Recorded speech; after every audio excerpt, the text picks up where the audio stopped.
My guest today is Brett Langolf. Brett is the mind behind a new docu-series in the works called Lines of Hope, which follows local veterans and a group dedicated to helping those veterans get outdoors and focus on mental health. One of the main things that caught my attention about this project when he reached out was how this group would fly fish right here in downtown Columbus.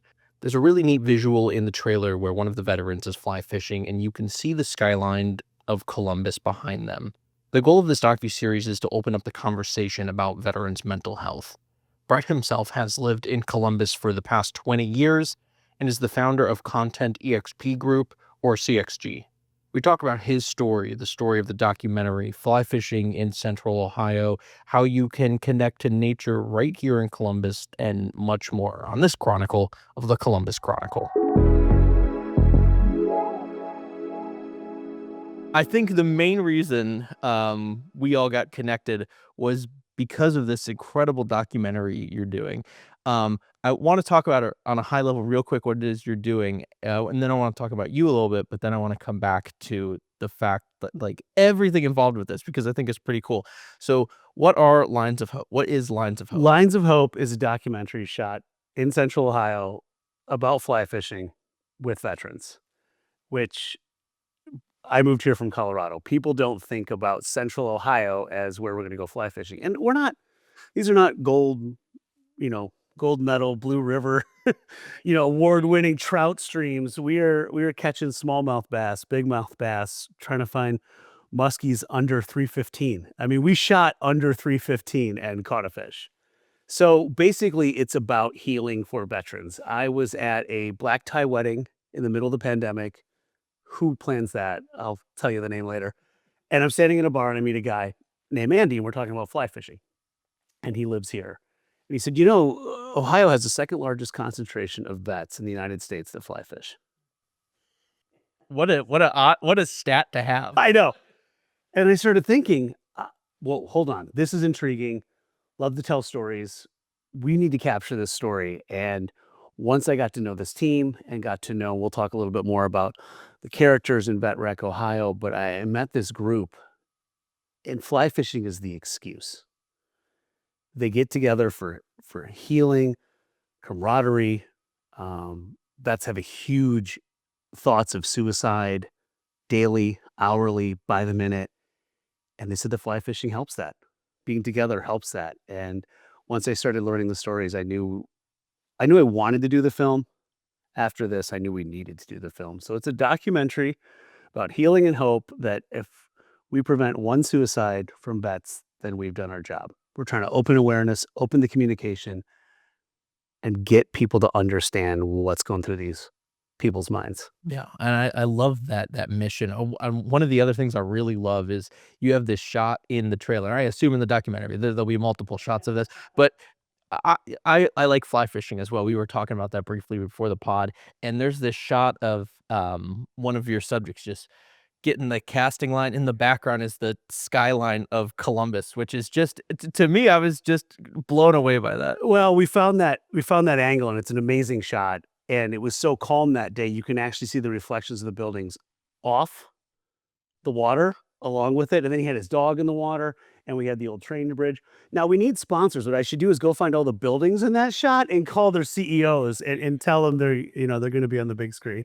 There you go. Okay, I want to come back to this, but I want to go back to your background. Where are you originally from? You from Columbus? No, I'm from north of Detroit, Port Huron, Michigan. I grew up a half mile from Sarnia, Ontario, only separated by a river that we could swim across. Fastest freshwater current in the world. Do a lot of And fishing it goes both ways. Don't get caught in the middle. And then what brought you to Columbus, and have you always had kind of a background in the creative space, I guess, like the filmmaking or storytelling? Yeah, I think I had a background in the creative space, but I didn't realize it. I won a 5th grade art project, and then art wasn't cool in junior high. That and wrestling, I had to give up both. I was pretty good at both, but I gave them both up in junior high because it wasn't cool. But I went into school to be an orthodontist and went to Michigan State. Orthodontics was going to go, you know, cure the world of crooked teeth. And about halfway through, I realized I was not good at it. Inorganic chemistry, organic chemistry, I was lost. So I went to my counselor and I asked him, "What are we number one in the country in?" And she goes, "What do you mean?" I go, "I'm already here." She goes, "Veterinary medicine." I'm like, "Sounds a lot like being a teacher." I'm like, "Ooh, I have expensive hobbies." Packaging. I'm like, "That sounds like the math class that I've already struggled with." And advertising. So Michigan State advertising, I got into it. I realized that I had a creative mind. My dad's got a creative mind. My mom is got that crafty mom creative mind. And I got into advertising and I fell in love with it. So not from here. The quick rundown is Michigan State, went to Coors, worked for Coors Light, Gulf Coast region, and did bikini photo shoots at 22, had peaked in my career, making $25,000 a year. I'm like, "I made it. Look at this." But stayed the traditional advertising route, did a couple Super Bowl campaigns for Coke, and then ended up going to work for some of my clients at Molson. And then they moved over to a brand called EAS. Do you remember EAS? Myoplex, Body for Life. You're a little bit younger. It was one of the big first sports nutrition brands. Abbott Labs bought it. I came home from my honeymoon. I was moving to Columbus, Ohio, and I think 97% of the people at the company lost their job. So I relocated and ended up in Bexley, Ohio 20 years ago. I signed a 1-year contract so I could leave and go somewhere. Because I'd only been to Columbus once, and it was my 21st birthday. I sailed from Michigan State, and I came down here for a regatta. I knew it was a good time, but I didn't think I wanted to live here. So 20 years later, I'm sitting on your couch. So that brought me back to Abbott Labs, and then I realized that client side was great experiences, great people, but my mind was elsewhere of how to do things. I didn't wanna wait 2.5 years for market research to come back if we should do something. I wanted to do it tomorrow. I got in trouble actually when I was doing the Arnold Classic here and Facebook had just come out. So I made a Facebook page for the event. I don't even know what year this was. Um, but it was advertising it and people could check into the Facebook page and get free prizes to come to the booth. And we had the biggest booth there. Very normal thing now. I got a flight to Chicago on the company jet to talk about how I violated multiple rules. And yeah, I almost got fired over a Facebook page for a trade show booth. I bumped into the guy 8 years later at a trade show that had this talking to with me, and Facebook had taken off and it was a normal thing. And he came over to me. He said, "Dude, I am so sorry. I think about you almost every day when I log into social media and how I almost had to fire you over a Facebook page for a trade show booth." That's too funny. So I knew that I wanted to get back to agency side. So I did that. And then in the middle of the pandemic, I was sitting in my basement with everybody else, talking to all my friends who had been creative directors and videographers and making the shift, or I'm going to write, but I'm going to write for myself. I want a project management. I'm going to use software for my basement. And I started realizing that some of the most talented people I knew in the country, I mean, even going back to my internship in Hollywood, I worked at a record company and all these people were just hanging around. And I said, we get these people together. So I went off and just started my own thing, and I put together a hub and spoke model of freelancers because no client wants to pay for the creative director to take a 2-hour lunch. No one wants to pay for my 2-hour lunch. I don't want to pay somebody to take a 2-hour lunch. So I put these people together and just started rowing everybody in the right direction, and we flex up or flex down based on the needs of the client. Because if I'm going to sit in my basement, I figured I might as well make it happen for myself. Yeah. So And what's kept you I'm trying to think of the right way to say this. Like, it sounds like you could kinda go anywhere, and Columbus was originally like a one-year thing for you. What's kept you here now 20 some years? my family, my wife's a school teacher. She works in Bexley. She walks to school. She rides her bike to school. I mean, it might, if you look outside, next month and it's snowing, she will be riding her bike to school. She's tough like that. We just sort of ended up here, and every time I looked around to see if grass was greener, Detroit was making a comeback. I mean, coming out of college, I wasn't going to work in Detroit automotive in 2000. Chicago just seemed to be the next biggest, Midwest creative scene. And I realized that really Columbus was turning into this up and coming capital of a lot of cool things. This used to be football and restaurants, and it's not anymore. It's a complete hub. There's people moving here, obviously big businesses. And I kept looking around and I didn't even consider moving at some point. And I said, "Oh," and we've got a boat up in Sandusky, so we run up and run away there, so we still get back to the water. But, now I've got a senior and a sophomore girls, there's no reason to move. Yeah. We'll ride out whenever they end up going or they end up, and we'll probably leave from there, and I'll probably end up living here 30 years, Yeah. which is gonna be crazy. So I want to go back to the documentary because there are when you originally were talking to me about this, I was just really intrigued with one, the location of how this is all happening. And you mentioned how you kind of found it, but how did you go about getting the first steps to move forward in this documentary? And then talk about the part with the funding from the city. Yeah, well, it was an idea, and everything's an idea until you write it down, right? And then my big thing, I have this mantra that you've gotta make it a thing. If it's an idea, no one buys an idea. If it has a logo and a landing page, it's a thing. So I wanted to make it a thing. So I started having the conversation, trying to figure out where to navigate because I heard there was vets. I didn't know any. I mean, I wasn't going down to the VA and shaking hands in the lobby. That would have gotten me kicked out, shot, whatever. And I applied for the Greater Columbus Arts Council artist fund, 670 people. We wrote, I wrote it up. It was 4 pages. We worked together on it. And once we started writing it, we realized what we wanted to do. Like again, making it a thing. So we won the grand prize, $25,000. Thank you, Greater Columbus Arts Council.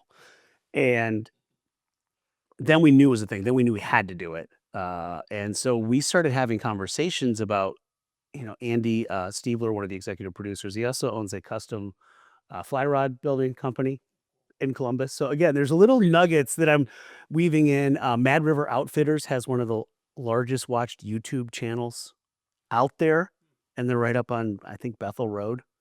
So I found this hub of underground fly fishing that came, and then I met this group of vets, basically led by Jared and Jaron, and we grabbed lunch one day, and they were the ringleaders of this great group of people. And once I met them, it became real, and that's when it really became a thing. And they said, "Oh, we've got 12 to 13 people. We've got this great group. We'd love for you to come talk about the film."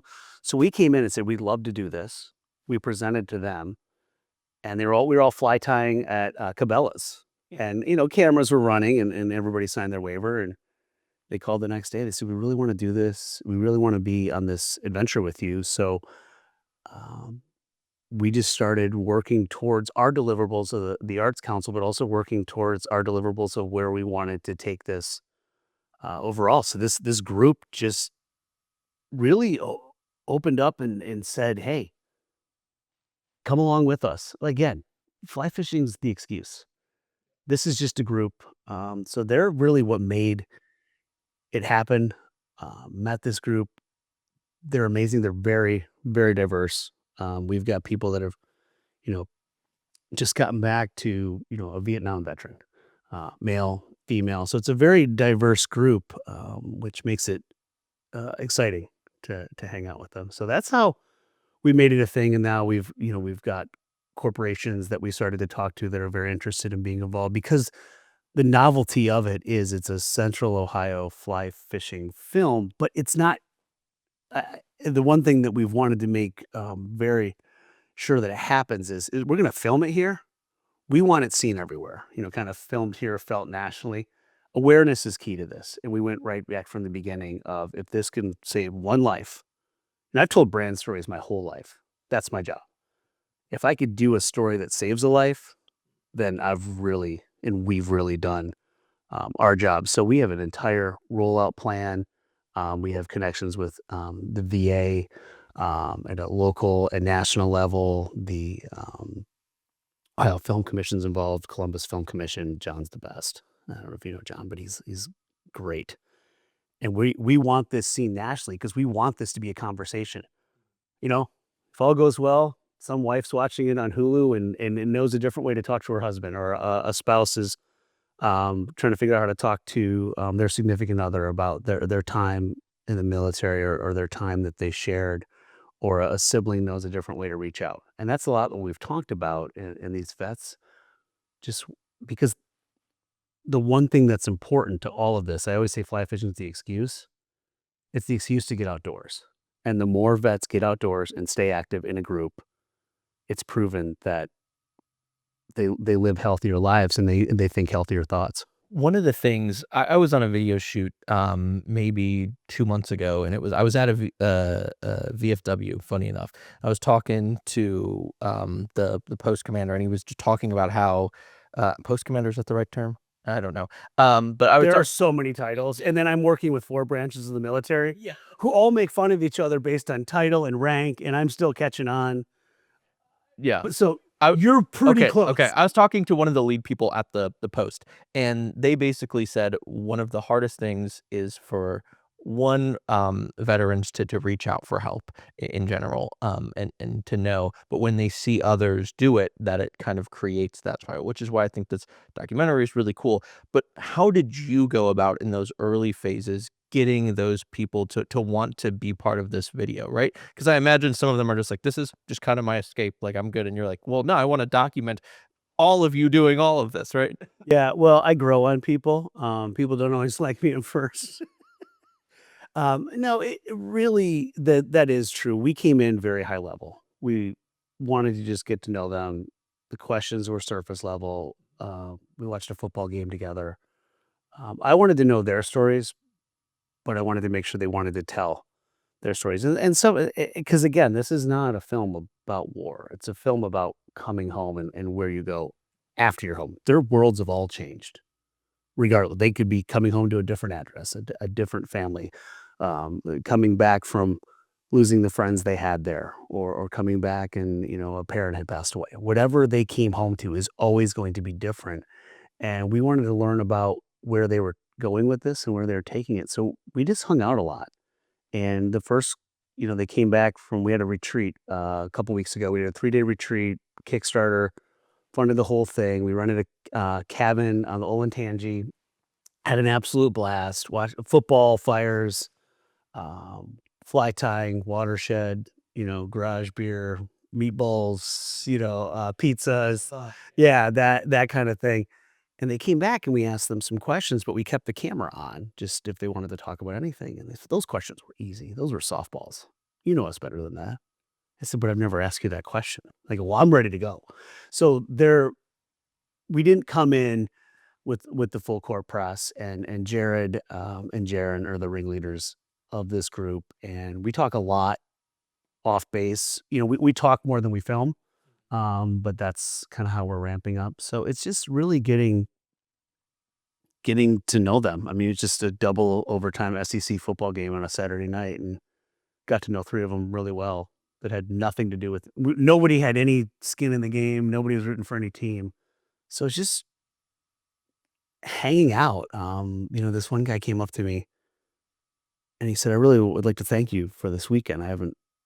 You know, I haven't felt special in a long time, or I don't have a lot of joy in my life, and I found joy in hanging out with you guys." And someone else said, "You make us feel important, or that our story is important." He said, "Your story is important is because we need to tell it to other people, so there can be more groups like you, in every city. I don't care if it's ATVing or duck hunting or candle making. What find the excuse to bring the group together. Maybe not candle making, you gotta go outside. I want them outside. But yeah, we've talked with their outdoor therapist at the VA, amazing individual. He's put them through 56 different outdoor sports when he works within, their organization, not them in particular, and it's Jared and Jaren, when we started this whole process, important part of it is they've started I call it Vet Rec Ohio. It's Veteran Recreation Ohio. It's a 501c3 they just started. They got the paperwork while we were filming. And they have just put together their own nonprofit to help push this forward. So as we're shooting the film, they are starting their own nonprofit with the same goals in mind. So it couldn't be more exciting for us. I have a nonprofit that helps my wife and I help kids with sport of sailing, introducing them to sailing, kind of getting people connected into the sport of sailing. So when they're filling out their paperwork, I'm like, "Oh, no, no, you don't wanna do that. You wanna do this because 'cause I've done all the paperwork." So I'm along for the ride of trying to help them build that up. So it's fun just to watch this whole journey of a bunch of people that really didn't know each other a year ago. Yeah, that's cool that you get to watch that story evolve as you're doing it in real time. How has the story evolved from kind of the day one conception, ideation, starting it to kind of the product you have now? Yeah, it's funny because I have to think about what was the day one, conception. Uh, at first, it was about fishing, and I realized if we don't catch a fish the entire film, if we do our job right, we're still gonna tell the story. So it's turned into, I did not I've always heard about soldier suicides. Uh, I didn't know it. Again, we don't 5 years ago, we didn't even talk about that. 5 years ago, men didn't even admit that they had a therapist. We're starting to be able to talk about that more. I think the pandemic's done some things in a good way. We're all a little bit more of an open book. I've always been an open book, so now more people, can tolerate me. Uh, but I think, w you know, they're finding that help, they're finding those discussions, so the word suicide keeps coming up. First time I met somebody talked to me about suicide, and that's just not something you get, 5 minutes after the handshake, and I realize that they think about this all the time, their families think about this, and so it's not a film about suicide prevention, but it's a film about what you can do to help your mind, help your fellow comrades, help your friends, and help people that in the military. So that's where it's taken the storyline to because that's where I know we can it's like purpose meets production. That's what we talk about a lot is we've got a purpose here, we've got to produce it. And that's what feels good about it. Now we just got to do it right. Yeah. No, that kind of leads me to my next question is like, how do you like, what are the steps you guys are taking? Like, what do you have to do to make sure it lines up with the funding you guys got, but also to make sure that you have like a successful launch? Like, what does that look like, the behind the scenes? Yeah, we can always use more funding. Yeah, always more fun. Lionsofhope.com. Um, Nice plug. Nice. yeah, exactly. Thank you. What it is we're trying to because we're at a mid stage right now of we're about to run out of a we got the funding last year and we're that's not the arts council was the foundation. We want to turn this into entire Ohio Film Commission big time project, and so we're really working hard on those dollars with the commas in the right spot because we want to do this right. I don't want this to be a rinky dink film that ended up at a couple theaters and on my YouTube channel. We have to do this right, and I think there's brands and people and investors that want to see this done right. So where we are now is as soon as we got that funding, do you remember how cold the winter got and then how much it rained? We didn't really get on the water until June. And there was a lot of antsy people for a June 29th film commission deadline because we hadn't been in the water. So we're finishing up fishing right now, probably about mid-December. Then we're going to spend most of Q1 in interviews and just going back and reflecting and finding out what we want that story to be. Uh, More people are getting on board to help support it, help move it along. So everyone that's gotten involved honestly wants nothing to do with any creative control. They know that this is a deep. They want to see the story. They want to see the story. They're like, I'm not getting involved in this. This looks deep. So it hasn't changed through it, but we're just trying to find eh, fishing in Central Ohio, while it's fun, is very bipolar. Like it rained last week, so Monday, Tuesday, we were on the water. We had no plans of being on the water. It was just clear all the schedules, move and go to Newark and 315 on a map dot that I mean, I'm dealing with military here, so I get strategic coordinates of where exactly I need to be, and if I share it, I can't share the fishing spots. Dang, that was gonna be one of No, my I have questions. Yeah. my phone's over there. I have a great Google map that's like it's it's precious. So we're following that line and rolling that out, and really what we're excited about is we need to do a rough, and we need to put it back in front of that core team. Because if they said something that they don't want seen, we've got to respect that. I don't care if it's the best soundbite that film has, that does not make them feel comfortable that I'm not doing the commitment to what we wanted.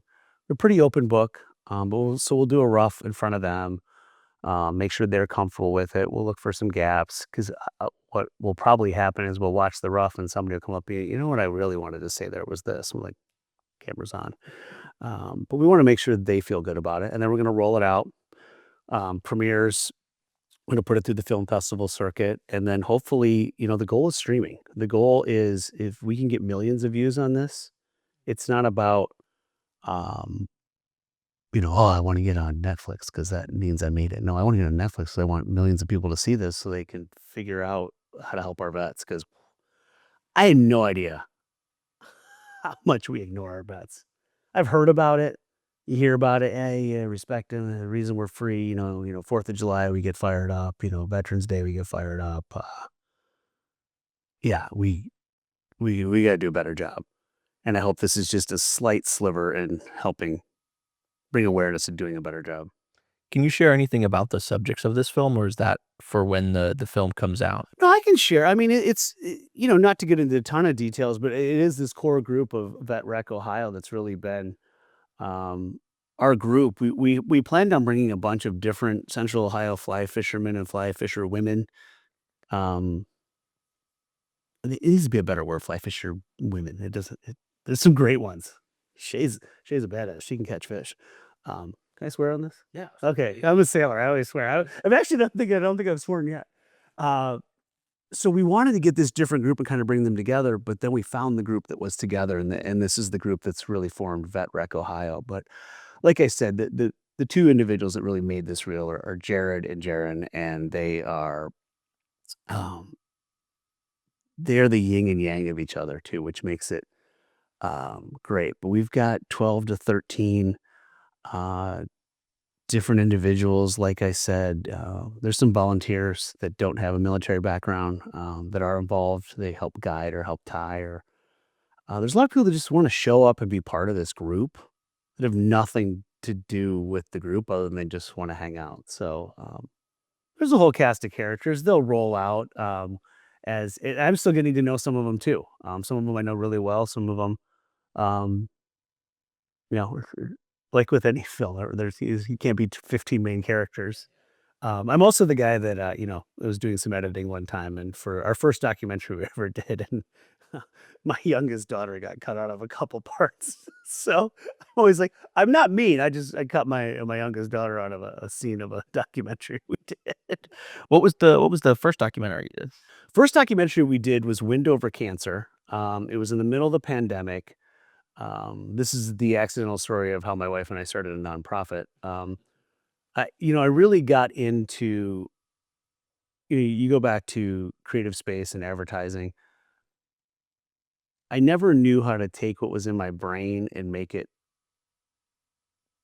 a thing. I was a terrible graphic designer. I knew my brain, I hit that. I'd move into Photoshop and I'm like, why are there all these layers in here? And I'd go into writing, but then I wasn't a very good writer because I feel like I try to turn everything into a speech because I'm a talker, not a writer. So I didn't really have this outlet. And my father-in-law got me this Garmin action camera, a Garmin Verb, I believe. And I stuck it on the back of my sailboat, and we did a big race, and the waves were huge, and it was a stabilizing camera, so it didn't even look that cool because it was all stabilized. And I went back and looked at it. I'm like, well, this is boring. So then I sliced it together and ripped off a Beastie Boys song and made a hype video for the year. So I kind of followed that sailing, making videos, having fun. My kids were involved. We were just making fun edits and putting them on YouTube. Well, US Sailing called, and they'd been watching our channel for 2 years, which it wasn't really a channel. It was our sailboats channel with a bunch of smiley kids on it. We had this hashtag, more kids on sailboats, and we'd always use the hashtag. So they've been following this hashtag. So they asked us to come to San Diego and speak at the US Sailing Leadership Forum about our organization. And I said, I don't have an organization. I have a hashtag that I don't own. But what do you want me to talk about for another 59 minutes? He's like, no, this is a thing. This is a movement. So we fly out there. We take the kids out of school. We tell the teachers, my wife's, hey, we're not we're not doing any homework. This is real life experience. Yeah. So we spoke at this conference, and they said, you've got to turn this into a nonprofit. We don't have any. I don't need a nonprofit.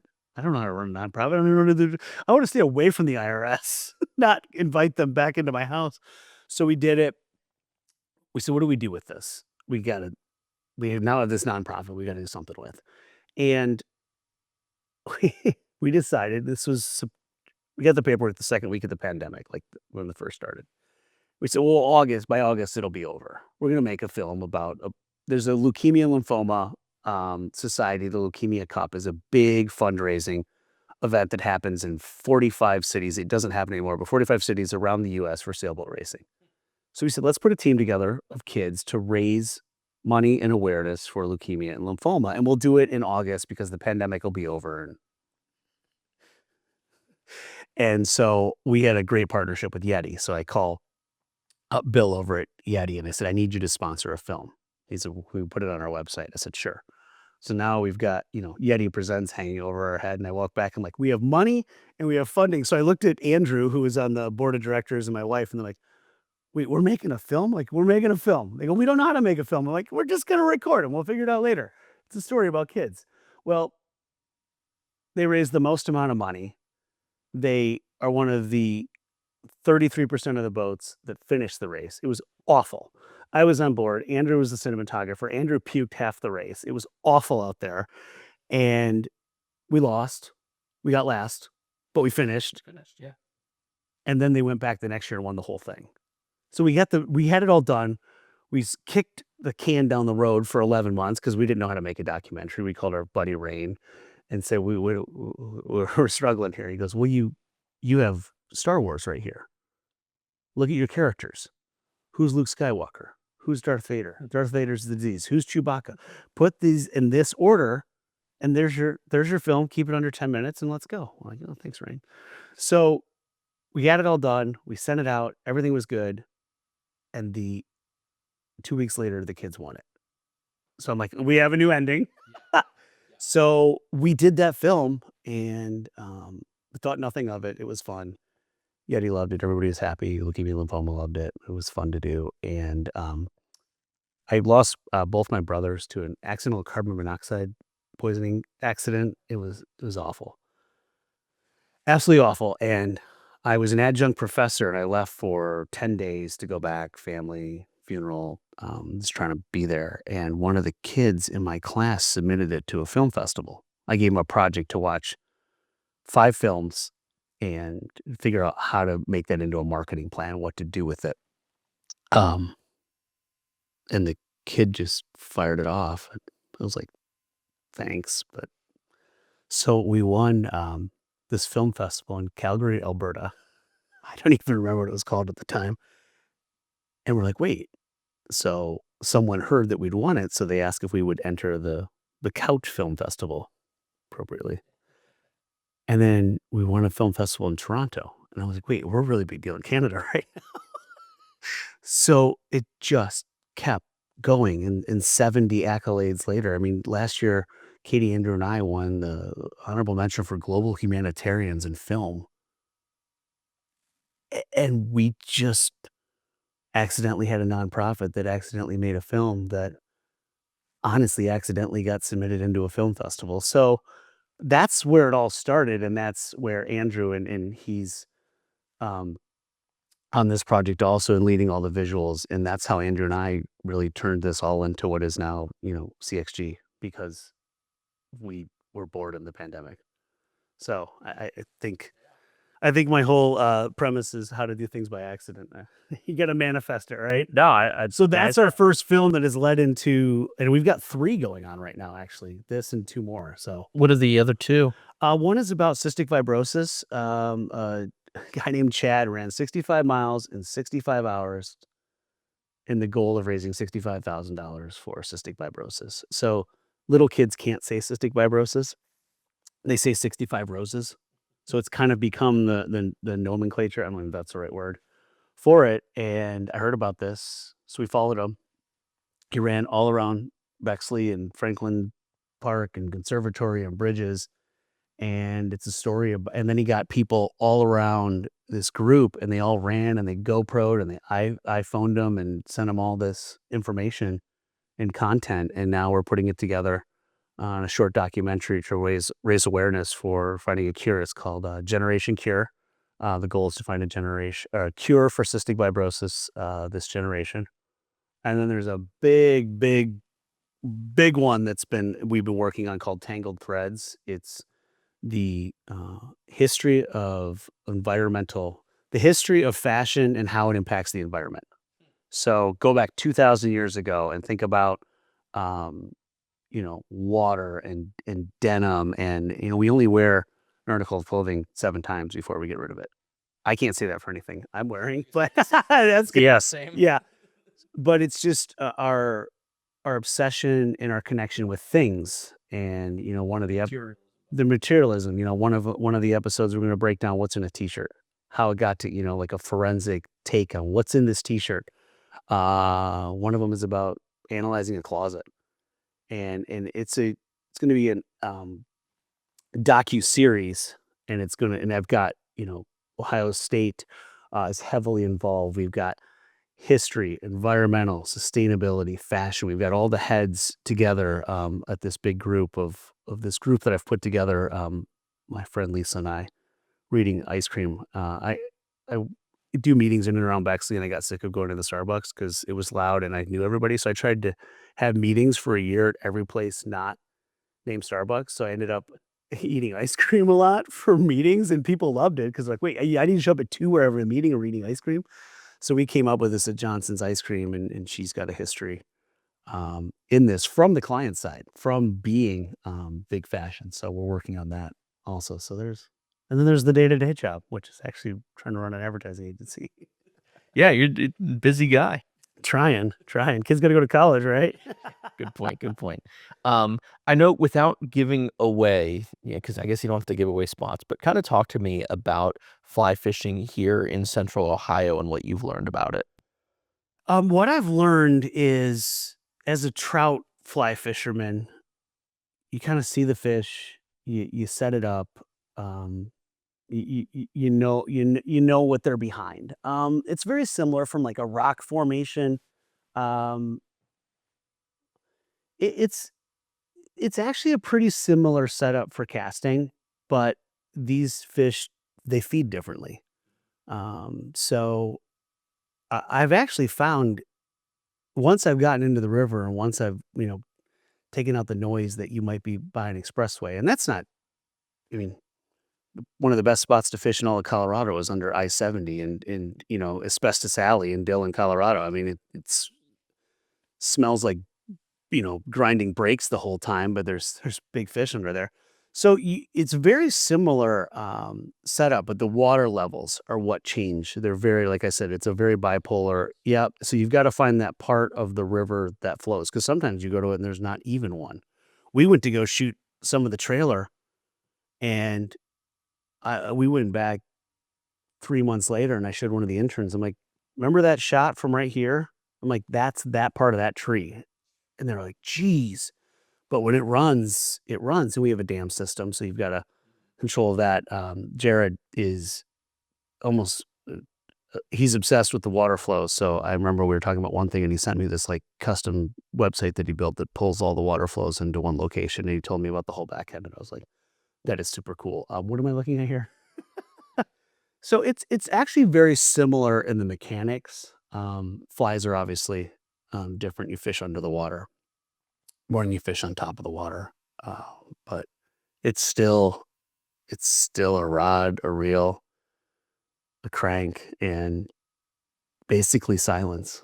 Um, you're tired from thinking about the fish, because it's amazing. You just do this and you get off the water and you're like, "Why am I tired?" "Oh, I'm not tired. I'm relaxed." My brain is clear, and then I think that's what's so therapeutic about it.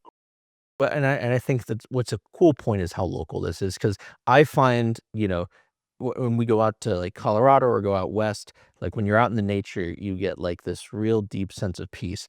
but, like, I sometimes feel you don't need to go all the way out there, right? Like, I've gone to Hocking Hills. I've gone to just, the Quarry Metro Park right there, in Grandview, and you just walk out there for a minute, and it's just, like, that quiet and that the greenery and the water flowing, and there's just something super therapeutic about it, which I think is so cool that you guys are highlighting how that can be done locally, but also the impact that that has on the veterans. Absolutely, this can happen in any city anywhere. I think we take for granted that we always have to be on the expressway or we always have to be at Starbucks. I don't know why I'm ripping on Starbucks today. I don't really have a problem with them. But you can take a half an hour break. I mean, our schedules are pretty flexible these days with the world. I mean, post pandemic, people are taking Zoom calls from God knows where. I don't even want to know half the time. But you can get away and get outdoors, or you don't have to walk your dog on a sidewalk. Walk your dog wherever you want. But it's that. And I found when I met Andy, he's like, yeah, I'm just going to run out lunch and hit the stream for an hour. I got to get, like, oh, well, I thought it was a production. We got to get up at 7:30. We got to get all the gear. He's like, no, we got to get out there for 45 minutes, and find that time to go fishing, or do whatever it is. They go, yeah, it's pretty therapeutic. I have a couple final questions, and then the floor is yours to give the plugs where people can find you, all that stuff. I always ask 2 questions, each episode, and, I think you've hit on some of one of them, but when you look at the future of this city, of Columbus and everything here, what excites you about it, and what concerns you about it? I will tell you, I mean, I'm not a Columbus guy. We've covered that.